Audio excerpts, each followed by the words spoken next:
حاضرین، اب میں صدر جلسہ نویر شیخ الاسلام حضرت مولانا مفتی محمد سلمان صاحب منصور پوری، نائب امیر الہند و استاد حدیث دارالعلوم دیوبند سے بڑے ادب و احترام کے ساتھ درخواست کرتا ہوں کہ آپ اپنے انمول تاثرات، قیمتی مشوروں اور ناصحانہ کلموں سے مستفیض فرمائیں۔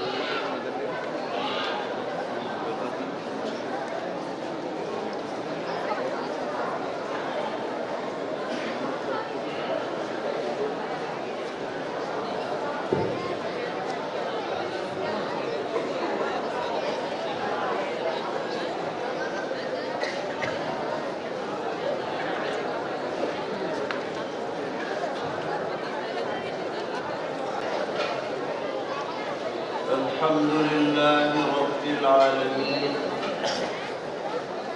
أشهد أن لا إله إلا الله وحده لا شريك له، وأشهد أن سيدنا ومولانا محمدا عبده ورسوله، صلى الله تبارك وتعالى عليه وعلى آله وأصحابه وذرياته أجمعين. أما بعد، فأعوذ بالله من الشيطان الرجيم. بسم الله الرحمن الرحيم. اقرأ وربك الأكرم الذي علم بالقلم، علم الإنسان ما لم يعلم. صدق الله مولانا العلي العظيم. معزز علماء کرام، طلبہ عزیز اور قریب اور دور سے تشریف لانے والے حاضرین اجلاس،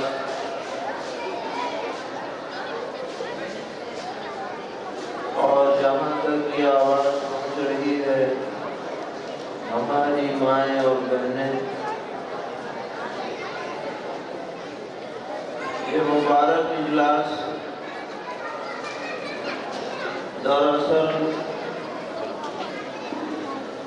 طلبہ عزیز کے تعلیمی مظاہرے پر مشتمل ہے، اور اگر دوسرے الفاظ میں کہا جائے کہ یہ طلبہ ہی کا اجلاس ہے۔ ایک طالب علم محنت کرتا ہے پروگرام پیش کرنے کے لیے، چاہے وہ تلاوت ہو، نعت یا نظم ہو، تقریر ہو یا مکالمہ ہو، تو اس کو لوگوں کے سامنے بہترین انداز میں پیش کرنا، یہی دراصل اجلاس کا ماحصل ہوتا ہے۔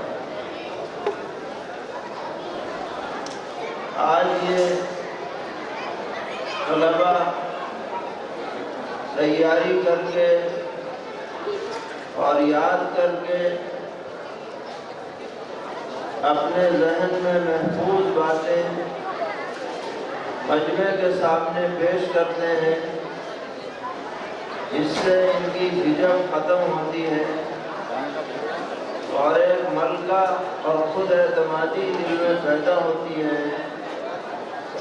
تو کل کو جب یہ میدان میں خدمت کے لیے جائیں گے تو ان کے لیے کام کرنا آسان ہوگا اور یہ بہتر سے بہتر انداز میں دین کی اشاعت کا کام انجام دے پائیں گے۔ طلبہ جو محنت کرتے ہیں یہ دراصل اساتذہ کی ان کے ساتھ توجہ کا اور انتظامیہ کی نگرانی کا اثر ہوتا ہے۔ ان کو صحیح انداز میں صحیح مضمون یاد کرانا اور ان کی حوصلہ افزائی کرنا یہ کوئی آسان کام نہیں ہے۔ ہماری دعا ہے کہ اللہ تعالیٰ سبھی اساتذہ کو جنہوں نے محنت کی اور سبھی منتظمین کو جنہوں نے دلچسپی کے ساتھ یہ ماحول تیار کیا بےحد جزائے خیر عطا فرمائیں۔ آپ کا یہ ادارہ تعمیر ملت کے نام سے چل رہا ہے اور اس اعتبار سے ممتاز ہے کہ اس میں اسلامی ماحول کے ساتھ عصری اور دینی تعلیم کا امتزاج پایا جاتا ہے۔ اس کا نام جو رکھا گیا تعمیر ملت یہ بہت موزوں نام ہے اور کسی بھی قوم کی تعمیر کے لیے تعلیم لازم ہے۔ گویا کہ تعلیم ملت ہی سے تعمیر ملت ہو سکتی ہے۔ بغیر تعلیم کے ملت کی تعمیر کا خواب دیکھا نہیں جا سکتا اور یہ تعلیم و تعلم انسان کی امتیازی خصوصیات میں سے ہے۔ اللہ تعالیٰ نے انسان کو فطری طور پر طالب علم بنایا ہے اور جب یہ دنیا میں آنکھیں کھولتا ہے اور ماں کے پیٹ سے باہر آتا ہے اس کی تحصیل علم کا دور اسی وقت سے شروع ہو جاتا ہے۔ اگرچہ یہ بعد میں مدرسے یا اسکول میں داخل ہو لیکن فطری طور پر بچپن ہی سے اس کا دماغ کام کرنا شروع کرتا ہے اور ہم اسے بے شعوری کا زمانہ کہتے ہیں لیکن دراصل وہ کسی نہ کسی درجے میں شعور رکھتا ہے۔ اسی لیے بچہ جس زبان بولنے والوں کے درمیان میں پیدا ہوتا ہے اس زبان کو سکھانے کے لیے الگ سے گرامر پڑھانے کی ضرورت نہیں پڑتی ہے بلکہ وہ زبان خود بخود وہ سیکھ لیتا ہے۔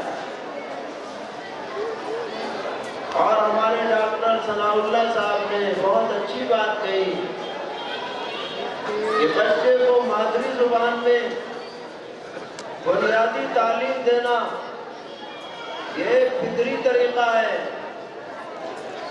جس کی وجہ سے وہ نکھر سکتا ہے اور آگے بڑھ سکتا ہے اور ترقی کر سکتا ہے۔ اردو بولنے والوں میں جو پیدا ہوگا وہ خود بخود اردو بولے گا، انگریزی بولنے والوں میں جو پیدا ہوگا وہ خود بخود انگریزی بولے گا۔ یہی حال دیگر زبانوں کا ہے۔ تو بچے کو جو بنیادی علم کی اسے ضرورت ہے اگر اس کی مادری زبان میں وہ سکھلایا جائے تو وقت بھی بچتا ہے، صلاحیت بھی نکلتی ہے۔ اس کے بعد یہ سمجھنا چاہیے کہ تعلیم کے کئی درجات ہیں۔ پوری دنیا کے اندر آپ نظر ڈالیے اور یہ بات ذہن میں رکھیے کہ ایک تعلیم وہ ہے جس کا تعلق دنیا کی ضرورتوں سے ہے۔ ہم دنیا میں رہتے ہیں، یہاں ہمیں علاج کی بھی ضرورت ہے، سائنس کی بھی ضرورت ہے، ہوائی جہاز اڑانے کے فن کی بھی ضرورت ہے، انجینئرنگ کی بھی ضرورت ہے۔ تو یہ تعلیم برائے ضرورت دنیاویہ، اس کو بھی حاصل کرنا ہے۔ جب ہم دنیا میں رہتے ہیں تو دنیا کے علوم کو جاننا یہ ہمارے لیے ایسا ہی ضروری ہے جیسے اپنے وجود کو باقی رکھنے کے لیے کھانا پینا ضروری ہوتا ہے۔ یہ تعلیم جو دنیاوی ضرورتوں کے لیے ہے، شریعت کی نظر میں اس میں کہیں سے کہیں تک کوئی پابندی نہیں۔ اپنے اصل حکم کے اعتبار سے یہ مباح ہے، لیکن اگر نیت اس میں اچھی شامل ہو جائے تو یہ عبادت بھی بن سکتی ہے۔ ایک آدمی اگر ڈاکٹری پڑھ رہا ہے، طب پڑھ رہا ہے، تو فی نفسی پڑھنا جائز ہے، لیکن اگر اس کی نیت یہ ہے کہ میں خلق خدا کی خدمت کروں گا، مجھے اللہ تعالیٰ موقع دے گا تو میں غریبوں کے کام آؤں گا، مجھے اللہ تعالیٰ موقع دے گا تو میں پریشان حالوں کی مدد کروں گا، تو یہ طب پڑھنا بھی اس کے لیے حسن نیت کی وجہ سے صرف مباح نہیں رہے گا بلکہ موجب اجر و ثواب بن جائے گا۔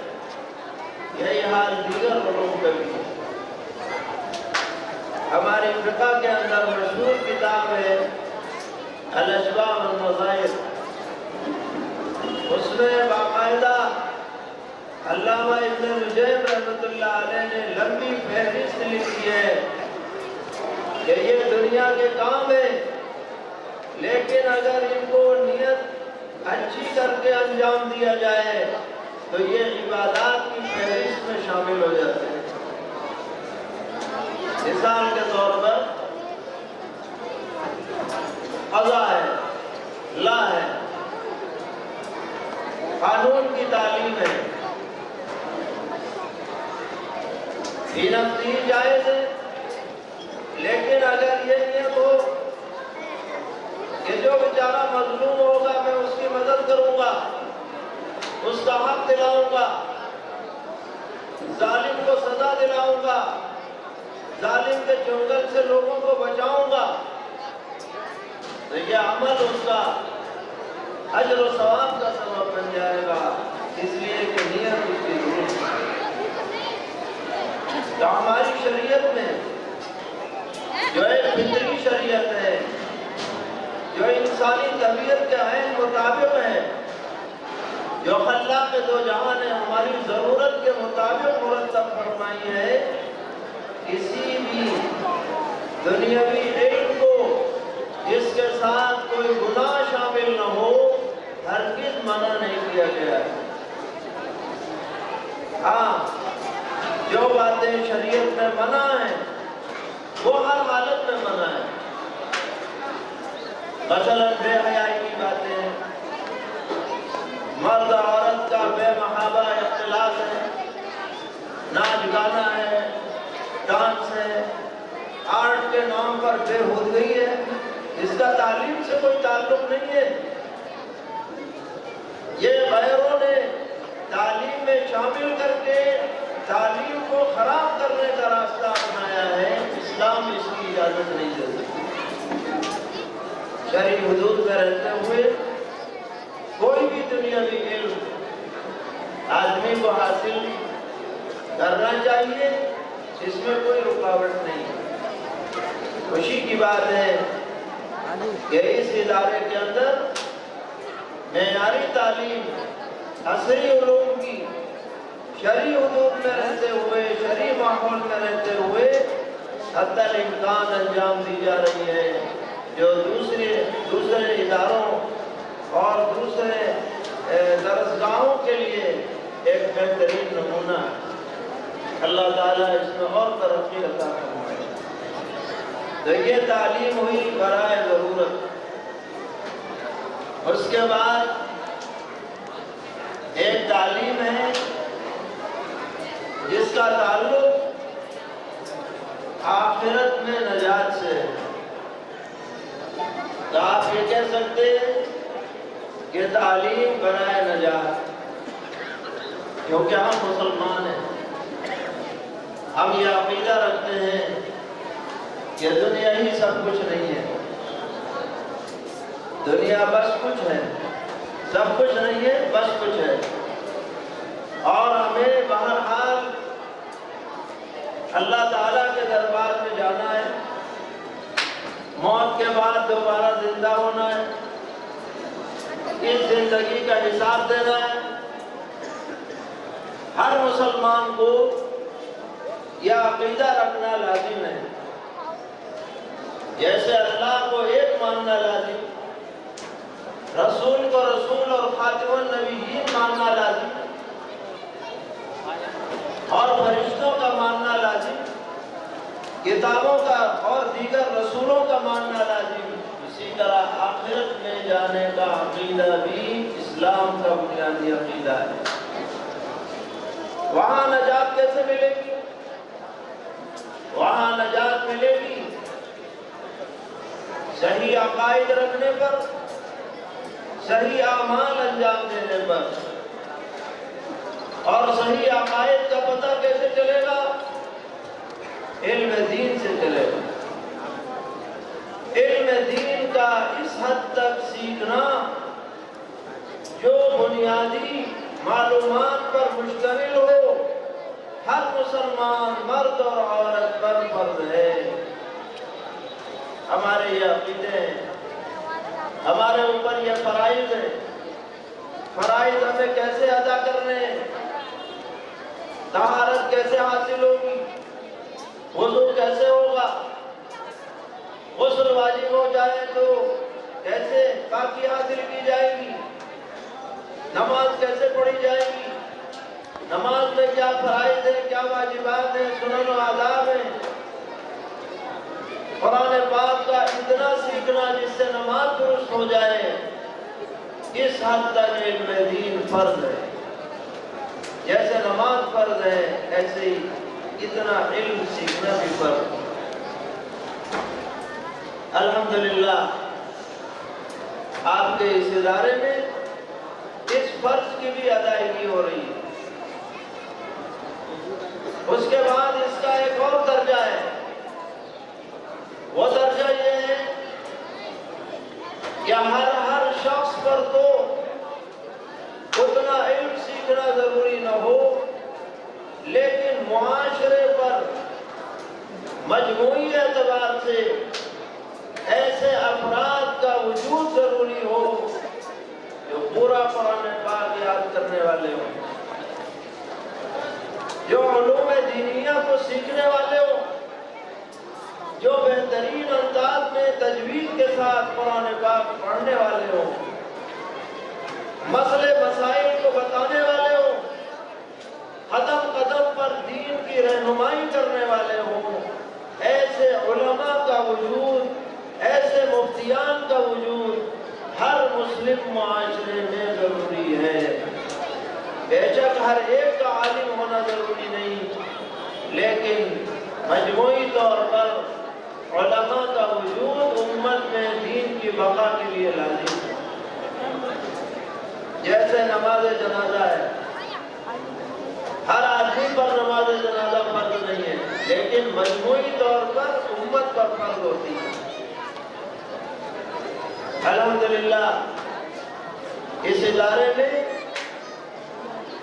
یہ فرض بھی ادا کیا جا رہا ہے۔ عربی درجات میں حفظ قرآن ہے، تجوید کا بہترین نظم ہے، یہ دونوں طرح کے علم، چاہے وہ فرض عین ہو یا فرض کفایہ ہو، ان علوم کا اصل تعلق آخرت سے۔ ان کے بدلے میں دنیا ملے نہ ملے یہ ثانوی درجے کی چیز ہے، مگر مقصود نہیں ہے دنیا۔ ہمیں یاد ہے ہم لوگ دیوبند میں پڑھتے تھے تو کئی ساتھی بس سے مظفر نگر گئے، جب وہاں سے واپس ہو رہے تھے تو کچھ غیر مسلم بھی بیٹھے تھے ساتھ، بات ہونے لگتی ہے، انہوں نے پوچھا آپ لوگ کہاں سے آ رہے ہیں، کہاں جا رہے ہیں؟ تو ہم نے کہا کہ ہم یہاں پڑھتے ہیں دیوبند میں، بڑا مدرسہ ہے۔ اچھا اتنے لوگ پڑھتے ہو؟ کئی ہزار پڑھتے ہیں۔ تو اس کی زبان سے چھوٹتے ہی یہ جملہ نکلا کہ آپ یہاں جو پڑھتے ہیں تو جاب کیا ملتی ہے؟ اس لیے کہ عام طور پر لوگوں کے ذہن میں تو یہی ہے کہ بھئی آدمی اسی لیے پڑھے تاکہ پھر جاب ملے، ملازمت ملے۔ تو ہم نے کہا کہ ہم جاب کے لیے پڑھتے ہی نہیں۔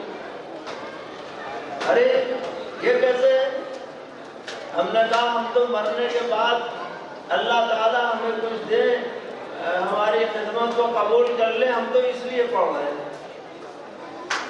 تو وہ حیرت میں پڑ گئے کہ یہ کیسے ہے؟ ہم نے کہا کہ ہمارا منشا تو یہی ہے، باقی اللہ تعالیٰ ہمیں بھوکا بھی نہیں رکھتا اور اوروں سے اچھا کھلاتا ہے۔ یہ اتنے ہزار لوگ کہاں جاتے ہیں؟ قوم کی ضرورت پوری کرتے ہیں۔ آدمی اپنی نیت درست کرے، اللہ تعالیٰ کے خزانے میں کوئی کمی نہیں۔ آپ نے اسباب پر نظر رکھی ہے کہ یہ سبب ہوگا تو ملے گا، اور اہل علم کو رب الاسباب پر نظر رکھنی چاہیے، جو اس کے کام میں لگ جائے گا اللہ تعالیٰ اس کے لیے دروازے کھول دیں گے۔ یہ ہمارا اصل منشا ہے، یہ تعلیم برائے نجات ہے۔ دنیا اگر مل گئی وہ ضمنی ہے، جیسے اردو میں کہا جاتا ہے یہ رونگا مل گیا، یہ رونگے سے بھی کم ہے، اس کا بدلہ تو انشاءاللہ اللہ تعالیٰ عطا فرمائیں گے، بے حساب عطا فرمائیں گے۔ حافظ قرآن کو بھی ملے گا اور عالم دین کو بھی ملے گا اور دین کی خدمت کرنے والوں کو بھی ملے گا، تصور سے زائد ملے گا جس کا ہم یہاں اندازہ نہیں لگا سکتے۔ اور اگر آدمی مزید اس میں آگے بڑھے، متخصص بن جائے، اتنی محنت کرے کہ علم دین کے اندر اس کو ایک خاص امتیاز حاصل ہو جائے، تو یہ علم موجب رفع درجات بن جائے۔ اللہ تعالیٰ اس کے درجے اس علم کے ذریعے سے بلند فرمائیں گے، اس لیے کہ یہ علم نافع بنے گا۔ اور علم نافع وہ چیز ہے کہ آدمی دنیا میں نہ رہے، دنیا سے چلا جائے، مگر اس علم نافع کا جو ثواب دنیا میں ہے وہ اس کو پہنچتا رہے گا، قیامت تک پہنچتا رہے گا۔ آپ جانتے ہیں کہ صحابہ کرام رضی اللہ تعالی عنہم امت میں سب سے زیادہ فضیلت رکھنے والی جماعت، بہت سی وجہیں ہیں ان کی فضیلت کی، لیکن ایک بڑی وجہ جو سمجھ میں آتی ہے وہ یہ ہے کہ جو دین کا سرمایہ، علم کا سرمایہ، قرآن پاک کا سرمایہ، احادیث شریفہ کا سرمایہ ہم تک پہنچا ہے، واسطہ بنے ہیں حضرات صحابہ کرام رضی اللہ تعالی۔ دنیا میں جہاں بھی قرآن پڑھا جائے گا، دنیا میں جہاں بھی قال الرسول کی آواز گونجے گی، دنیا میں جہاں بھی احادیث شریفہ کا مذاکرہ ہوگا، ان پڑھنے والوں کو جو اجر و ثواب ملے نہ ملے، لیکن صحابہ کا درجہ ضرور بلند ہوگا جن کے توسط سے یہ علم ہم تک پہنچا ہے۔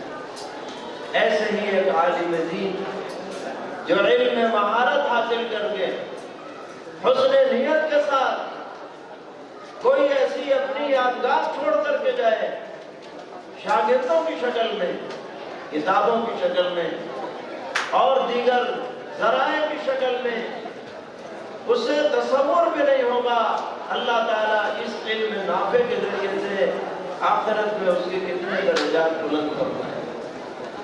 الحمدللہ ان سب پہلوؤں پر اس ادارے میں محنتیں ہو رہی ہیں، جس کا ثمرہ اور بہترین نمونہ آپ کے سامنے ہے۔ اللہ کرے کہ یہ گلشن آباد اور شاداب رہے، سبھی معاونین، منتظمین، اساتذہ ان سب کو اجر جزیل ملے اور طلبہ عزیز کو خدمت دین کی توفیق ملے، اور جس چیز کی طرف قرآن پاک میں اشارہ کیا گیا ہے کہ اللہ تبارک و تعالی نے پیغمبر علیہ السلام کو حکم دیا کہ آپ پڑھیے، اس لیے کہ آپ کا رب بڑا کریم ہے۔ الذی علم بالقلم، وہی ہے جس نے قلم کے ذریعے سے لوگوں کو علم سکھلایا۔ عام طور پر علم کی بقا قلم کے ذریعے ہوتی ہے، اس لیے یہاں قلم کا ذکر کیا، پھر فرمایا علم الانسان ما لم یعلم، انسان کو وہ باتیں سکھلائیں جو اس کو پتہ نہیں تھی۔ بہت سی باتیں وحی کے ذریعے بتلائی گئی، بہت سی باتیں جو اللہ نے عقل دی ہے اس عقل کے ذریعے سے آدمی کو معلوم ہوتی ہے۔ دراصل بتانے والی ذات تو اللہ تعالیٰ ہی ہے۔ ہم اس مبارک مشغلے میں لگے رہیں اور اس میں ترقی کریں، اسی میں دین کی ترقی ہے۔ اللہ تعالیٰ ہم سب کی کوتاہیوں کو معاف فرمائے، اور جب تک بھی زندگی مقدر ہے استقامت کے ساتھ خدمت دین میں لگانے کی توفیق عطا فرمائے۔ وصلی اللہ تعالی علی خیر خلقہ محمد وآلہ وصحبہ اجمعین برحمتک یا ارحم الراحمین۔